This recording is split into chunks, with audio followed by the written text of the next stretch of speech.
Welcome back to the Scottsdale Vibes podcast. I'm Alicia Haygood. This will be the second episode to Dr. Scott Menzel's talk with us about what's coming up for the school year, school closures, etc. Another disclaimer really quick. We are recording this episode on July 29th. This is coming after the school board meeting, after the last committee meeting, so some of this may be dated as far as what just occurred. We are keeping it very general and just education about what is coming up and what to expect. But before we go into that, let's talk about our favorite State Farm agent, Mr. Jeremy Mueller. Jeremy's been living in Scottsdale, and he knows the value of community, which is exactly what you get with Jeremy and his team. Giving back to the community is a top priority for him, as he's been serving local families and businesses for more than 25 years with home, auto, life, and business insurance. With 3 convenient Valley locations, help is always close by. So give Jeremy Mueller a call at 480-515-5223 or visit him at jeremymueller.com. Dr. Menzel, let's pick up where we left off. We were talking about the school closures. We were talking about how we were really seeing that most teachers can be reallocated to different positions within the district because of retirement or moving, or they found their own job. So there are lots of ways. All of this is about money at the end of the day. It is about saving money because we are having less enrollment. We have the voucher program here in the state. All this is affecting us. So we've talked about how it is really expensive to live in Scottsdale, and that's, pricing people out. People are not having kids as much as they used to or as early as they used to as well, and that's a big thing. So let's talk about what phase 3 could be, or what that looks like for the future. So phase 3, what we're really looking at is identifying growth strategies for each of the learning communities. Okay. Coronado Learning Communities already started having those conversations. They'll do a report to the board in September. But given the first closures from phase 1, the governing board's really interested in how do we turn this very difficult conversation into looking at growth strategies and opportunities. Where can we innovate? How can we take steps to draw families back into our schools that have made other choices? So from a capture rate perspective, there are school-age students that live within our boundaries that choose other options. And so we want to compete head-to-head with the charters and the choice that are out there. And so the growth strategies by learning community will be really the core of phase 3 to identify how do we ensure that we have full and thriving schools in each of the 5 different learning communities. But Coronado will be modeling that template. All of the learning communities will be expected to provide something like that for phase 3. Do you expect more school closures for phase 3? The hope is that we can avoid that. Okay. The governing board and the administration, we want to be done with these conversations and move forward with, how do we ensure that we're building and creating and innovating. Correct. Rather than closing down, because that's just a very difficult space to be in, and it's demoralizing, right? Yeah. You don't always want to be talking about those things. There's some things we don't control. We don't control state policy. We can influence it, but we don't control it. We don't control the amount of funding that's appropriated at the state or the federal level. We don't control some of the choices that parents make and the other options that surface or close, right? There was a charter school that closed not far from Pima, months after we closed Pima. Not every charter school stays open indefinitely. They're not all competitive. And part of it is the shifts in demographics mean that you don't have enough school-age kids. If you don't have enough school-age kids, you don't bring in enough revenue to be able to keep the doors open. So we're trying to right-size the footprint so that we can leverage those resources, make the most compelling case to draw families back into our district, and ensure that this is the first choice for parents who live in Scottsdale. And 25% of our current enrollment are families that live on the perimeters who choose us because they know that the educational opportunities here are better than where they live. Well, you talk about, the school choice. What are you hearing from parents of why they're not coming to Scottsdale Unified School District? So it runs the gamut. There are families who are sad to leave, but they had to move because they couldn't afford to live here, or they needed to go back to where their family was from to take care of an aging parent. You have families who were out of district, choiced in, the commute was too much. You have some who will argue that there was bullying that was happening, or they didn't feel their child was supported. So my child was unhappy is a box that sometimes people check. Okay. There are fewer and fewer people who are responding that it's the curriculum. Some people have said that. Some people will talk about perception around academic rigor. Those are all things that we're working to address. So when we get feedback from families when they leave, we meet regularly to talk about that. We invite the principals to reach out to the families who have left to make sure that there wasn't something that we could have done to make the difference. And in some cases, families with students with IEPs that have made a choice. So a lot of different reasons that families give for making a different choice. And what we are committed to is continuous improvement. Yeah. So as those issues surface, we work to ensure that our team is responsive as possible so that every child feels seen, heard, and valued and supported on their educational journey. The bond is coming up. There's also school board elections coming up on the news. It's a big election season. Yes, it is a very big election There's season. also elections going on for the city council, by the way. So lots going on. Talk about, what's the bond? Tell me what the bond is, why the bond is needed, and go back to the first question that we asked last week that I asked was, how does the bond, again, correlate with the school closings? Because people can just hear dollar signs and don't understand the difference in things. So the bond is important for a number of reasons. One, we should be clear that bond dollars are used for capital expenses. So it's remodeling, retrofitting, covering large capital items, it cannot be used to pay for staff. Right. So I'm going to read this really quick. Yes. So it says, if approved by voters, the proposed $375 million bond program would fund capital improvements, including school facility renovations, learning environment enhancements, technology upgrades, safety and security improvements, transportation replacements, infrastructure needs for students and staff. So that's what it would go towards. So it goes to support all of those things and can't be used to pay our staff. And so that's part of the challenge. And the last time Scottsdale Unified went to the voters for a bond was in 2016. Okay. So it's been a decade. Typically, school districts go more frequently. I was going to ask, what is the frequency then? In Scottsdale, the bond before the 2016 issue was, I think, 2008. So They're 8 on years an 8 instead to 10 of 10. year, yeah. Okay. And we stretched the 2016 bond dollars as far as we could, even with the inflationary increase during COVID because everything jumped. Yep. but we were able to accomplish the things that we promised. And if anyone wants to get a dollar analysis of how every dollar was spent of the $220 million, that's on our website. So we are committed to transparency with respect to the use of taxpayer dollars, but the investment in the infrastructure helps ensure that we have a vibrant and thriving school system that impacts property values, it impacts the quality of the educational experience that our students have. And so as we analyze the age of our buildings and the need for infrastructure improvements, Desert Mountain High School is a case in point. It was built 30 years ago. Okay. We've had a number of issues with the cast iron sewage system breaking. Oh, gosh. You got to replace that. And so we've been doing short-term fixes, but it needs a major overhaul. And some of those core elements of the system need to be replaced. We live in the desert. Our HVAC systems have a useful lifespan that may be shorter than we would like, Yeah. but they're absolutely necessary to be able to start school in August. And so a year ago, when Chaparral's HVAC system went out, we had to spend $200,000 in temporary HVAC. That $200,000 came from our M&O funding, the money that we use to pay staff, versus capital. A new HVAC system would come from capital. So the bond issue allows us to make those infrastructure investments that improve the learning environment, that take care of the life safety issues for each of the buildings to maintain and protect the asset that the public has invested in already. And from a safety and security perspective, we've got a number of cameras, but the tech infrastructure also needs to be updated because every day there's new technology. And that's different from a screen time conversation, which we could talk about. But that core infrastructure is necessary just from a video camera perspective, the badging in and out to ensure that we know who's on campus at all times. All of those things require significant investment of taxpayer resources. So we ask for not all of the things that need to be done, but what we believe we can get done in the next 5 to 6 years, and that's where we landed on the $375 million. Okay. Let's talk about a little bit about technology since you kind of brought that up. There's this thing called AI. It's very popular these days. It's in the classrooms. It's with our students.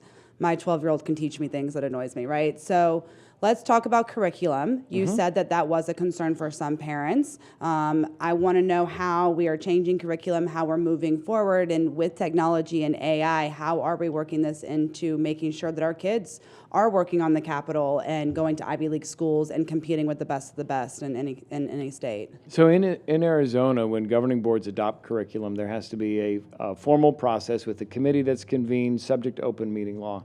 Last year, we did a K-12 math adoption. And so there were committee members, community members, as well as staff, content area experts that were on that committee. They reviewed a number of curricular options, made recommendations to the board. Those recommendations were unanimously approved 5-0. So we have an ongoing cycle. About every 7 years, we update the curriculum. Okay. Now, there's supplemental curriculum and then ancillary things that are used by teachers to help ensure students are mastering the content. But the core curriculum, that's generally a 7-year cycle. That's the foundation. When it comes to something like artificial intelligence, we've been working for the last 3 years, since 2022, when ChatGPT kind of made its arrival, and we're like, we've got to get serious about this. We've been working with staff who are at the leading edge. Some people will say the bleeding edge of technology. They're the ones who want to jump in right away. And we said, we need you to play around in the sandbox a little bit. We want to identify what's the promise and what's the peril associated with artificial intelligence. We treat it as an arrival technology. And by that I mean it's here and it's here to stay. It's not something that just is a fad, right? It's going to reshape how teaching and learning happens, how we interact in society, and there are good things about it and bad things, right? Deep fakes are a problem. Misinformation, the fact that algorithms feed you what you want to hear versus ensuring that you have a balanced perspective and different viewpoints on topics, and that facts are really facts. But sometimes, you can see something on social media that looks real and it's not. Right. So part of our job in education is to teach our students about AI, what it is, how it functions, and how it can be utilized for good and where it's problematic. On the flip side, we also need our staff to know how to use it properly. We've provided some tools for our staff to be able to do that.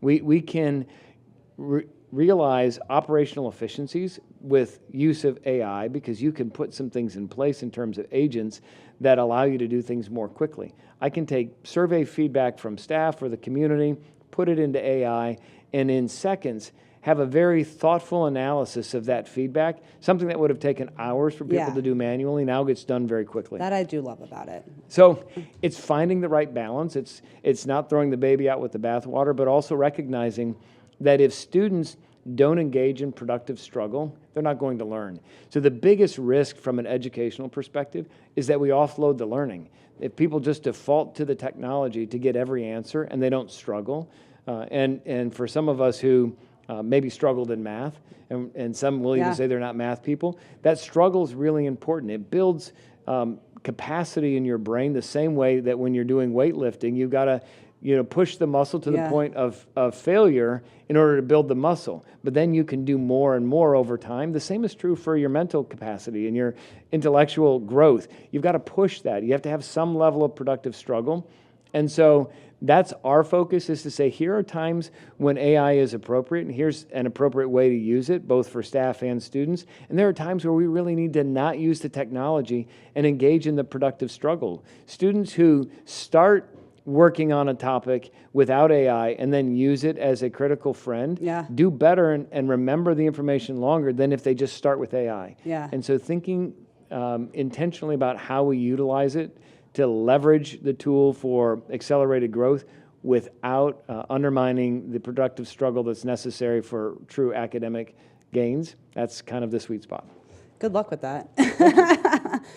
You came here in 2020, right before COVID happened, so I'm sure that nothing like this was preparing for school closures, how everything shifted academically, how school was handled. You were in the news, you got a raise with your re-signed contract, and that's been a little controversial. Explain that reasoning, because it was kind of written into your contract, I believe, or how it works. Some people feel like, oh, great, we're closing schools and can't afford teachers, but, he's getting more money out of it. So I appreciate the question, and if anyone looked at the Goldwater Institute analysis of superintendent compensation, they outlined total comp in a contract, and that included all of the, not only the base salary, but any other provisions. And when you looked at that analysis, the number that was listed for me was just under 315,000. When the board approved my contract, we rewrote it in a way that took that total comp number and brought it under $300,000. So while the base salary number is higher, the total comp potential that I'm eligible for is less than it was in the prior contract. Okay. So what I tried to do is do a restructuring that didn't make me go backward on the base salary component, but the ceiling, what I could potentially earn, was reduced under that 300,000 mark. So recognizing that as a district we're dealing with economic challenges, we restructured the contract in order to make that possible. Okay, I wanted to clarify that as well. How do you, as a leader, keep the confidence in our school district to keep these parents and these students in here for us and with us? So for me, Alicia, every day, our core purpose is to invest in the lives of children to help them achieve their full potential. As you know, I'm an expectant grandfather. Congratulations. And so while our theme a few years ago was because kids, and it actually is our why, and so because kids will always be there, it's also because my grandkid. And when I look at all of the children we have, I believe every single one of them deserves an opportunity to achieve their full potential, to feel supported and valued and a sense of belonging. And they don't always get that. Some are born into privilege, some are not. But the public education system is designed to ensure that regardless of what family they were born into, they have that opportunity to pursue their dreams and passions and be given the support necessary to accomplish those things. So I put aside some of the noise and I do the work because kids matter. Yeah. And so in a community like ours, and I would argue in any community, public education is at the core of those communities. It is what will determine if it's a vibrant and thriving community or one that's on a downward trajectory. Scottsdale is an extraordinary place to live, learn, work, and play. Right? We are a destination for people from all around the world for vacations. But for those of us who live here, we know that it's something really, really special. It is. And so preserving that and enhancing and extending those opportunities is really critical. So when you think about 130 years of providing public education, our founders realized that that was essential. It was one of the first things they did. The city is only 75 years old. Right. The school district is 130. Yeah. It's a significant signal that we know that vibrant and thriving communities require high-quality public education system. The voters over time have supported that. The leaders, the teachers. We have a teacher this year who is starting her 50th year Oh my gosh. in Scottsdale Unified School District. Wow. 50 back-to-school meetings. It That's is such an crazy. extraordinary accomplishment. But she comes back year after year because she cares so much about the kids in the community. Wow, good for her. And that's crazy too. You brought up, to go backwards a little bit, I forgot to follow up with this, the elections, like the school board elections are Yes. coming up. So 2 spots are open. Are we going, or we, like I will be affected, but is the school board going to vote before the elections to finalize a phase 2 closing? Like it's not going to be passed off to the new. Right. So, Okay. so the vote, that's why we've targeted October 6th. That would be at the beginning of the early mail-in balloting, but no later than October 27th to make the decision. So Okay. it will be before any new board members take office in Perfect. January of 27. For phase 3, but that's something that the current board's not even going to talk about because it's on pause for how to redevelop these closed campuses? I think the board will continue to have those conversations and they'll continue to make decisions. The pace of those decisions will still be calibrated. So if you think about it, for the first semester of this school year, it's really about making the difficult decision Correct. on which schools to take offline for 27, 28. Correct. Once that decision's made, then we turn our attention to the repurposing conversation as well as transition efforts. And at the same time, you have some of the phase 3 work starting with Coronado Learning Community. Right. And then the other communities will be leaning into that during the course of the school year. A majority of the board is not turning over. So 3 of the members still have 2.5 years left on their term. So the majority will still be here. They'll continue to have the conversations. I'm expecting robust discussions during the fall semester, and hopeful that as we proceed with new elected school board members, that every one of them is deeply committed to public education and the success of Scottsdale Unified School District. I would hope so too. That's their job. What are you most looking forward to for this year?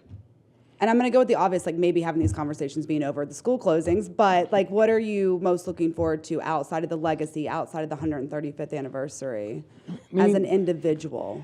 For me, for the last 2 years, when I go on campuses, I've made it a point to go and meet with our teachers in a staff meeting so that we could have an open-ended Q&A. And that's been fantastic. I really appreciate hearing directly from the staff who are doing the work that's most important. Yeah. They're really in the trenches. Going to take it a step further this year, because in my campus visits, I'm going to spend time going into classrooms and observing instruction, because that is the sweet spot. Yeah. That's what matters most. And so I'm looking forward to getting into classrooms this year. I know that teaching is a hard job. I know that when you have 25 to 30 kids in front of you, and if you have some behavior challenges, you have some students with special needs, you have just the volume of people with some who are 2 grade levels behind and some who are 2 grade levels ahead, it's a tough job. And when I can observe directly, when I can talk with teachers, we can think about ways that help us support them in doing the work that's most important. So for me, I'm most excited about getting into classrooms this year. Good luck with that. I tell everyone I was too smart to be a teacher because I saw my mom, what she went through. My best friends are in education. It is the toughest job. You know, I think mentally that some people have to do, and I'm just mad props to all of them. I have 2 kids, and that's too many some days, as I like to say. I appreciate you. I do not want your job. It's very tough. You are on both sides of the spectrum for everything. I do believe that you really do have the kids at heart, you know, and unfortunately, I don't think the kids get the biggest voice. It's the parents that are heard, of course. And I hope you ask the kids when you go into these classrooms what they want, because at the end of the day, they're the ones that are being affected by everything day in and day out. So good luck with this year and to all the staff out there. But before we leave, my last question. I usually ask everyone what my favorite Scottsdale vibe is, or your favorite is, but I want to know what your favorite SUSD vibe is. Oh, he's silent. We got him. Well, because there are actually 2. My daughters were in performing arts musical theater. So I am in a happy place when I'm able to go to any of our performing art productions, because they are next level. Yeah. Incredible talent at all levels, elementary, middle, and high school. So for me, attending those, but I also love to go to athletic events. Friday Night Lights still is a thing. And so for me, both of those create opportunities for students to showcase their talent and invite the community to celebrate it with them. Yeah. And so it's truly what brings school and community together when you're celebrating student talent on a public stage in a way that recognizes excellence. I love it. It is fun. My son's in the band program, and we go in middle school to the high school and watch them, and it's pretty incredible. It's also motivation for them as well. So good luck this year, and please go listen, follow, pay attention. As you heard Dr. Menzel say, we had people on the committee that were grandparents. It affects everything in this community, whether you have a kid in the school now, a future, or a grandkid. It is affecting you. Home values, everything. So schools affect you, whether you're in it or not. So go check out susd.org to find out more information and stay informed on what's going on. Please stay tuned, as we will have some election coverage for the school board candidates coming up before the November, and as well as inform yourself on what the bond is for. But if you were looking to move into Scottsdale, Shawn Shackelton, our favorite real estate agent, would be more than happy to help you get into the school district. For over 25 years, Shawn has been a part of Scottsdale, guiding buyers and sellers with straight talk, smart strategy, and data that keeps you ahead of the market. If you want a calm pro who won't let you settle for less, reach out to Shawn at 480-734-7277 or visit theshackletongroup.com and make your next move into Scottsdale a winning one. Have a great week, Scottsdale. Keep vibing, and I'll see you around town.